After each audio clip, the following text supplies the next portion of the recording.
আরে বেটা হুন, এই সততার চিন্তা কইরা তোকে আপনজনটা আছে না চিকিৎসার অভাবে মেডিকেলে মারা যায়।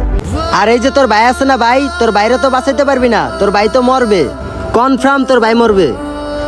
আরে আমার ভাই যদি চিকিৎসার ভাবে মারা যায় তাহলে মরুক না, মরতে দে না। এই দুনিয়ায় কেউ চিরস্থায়ী না।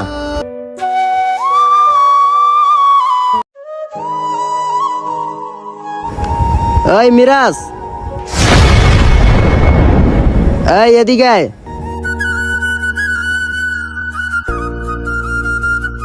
কি দোষ? তোর ভাইয়ের কি অবস্থা? দোষ, ভাইয়ের অবস্থা তো তেমন একটা বেশি ভালো না। ভাই তো মেডিকেলে ভর্তি। টাকা পয়সার কোনো ব্যবস্থা করতে পারছস? না দোষ, টাকা পয়সার এখনো ব্যবস্থা করতে পারি নাই, তবে চেষ্টা করতেছি। দোস্ত, তুই তো আমার কাছে টাকা চাইছিলি, কিন্তু বিশ্বাস কর তখন আমার কাছে কোনো টাকা পয়সা ছিল না। দেখ এখন একটা কাজের ব্যবস্থা করতে পারছি, আর তুই যদি এই কাজটা করতে পারোস তাহলে তুই ওই পরিমাণে টাকা পাবি যা দিয়ে তোর ভাইয়ের চিকিৎসা করলেও টাকা আরো থাকবো। কি তুই কি এখন কাজটা করবি? তাহলে তো দোষ ভালোই হয়। আমি আরো একটা কাজ খুঁজতেছি। কি কাজ দোষ? তাহলে শুন, এদিকে আয়।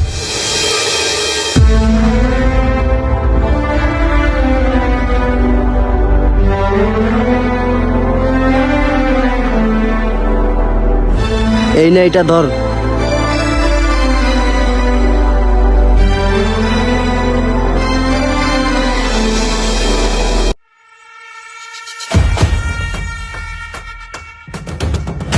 এবার বুঝছস?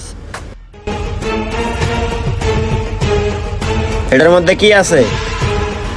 আরে বেটা, এটার ভিতরে কি আছে তোর জানার দরকার আছে? আর এটার ভিতরে কি আছে তুই জানি না কি করবি? তোর তো দরকার টাকা, নাকি তোর ভাইয়ের চিকিৎসা করা লাগবে না? ধর বেটা, তুই আইসস আমার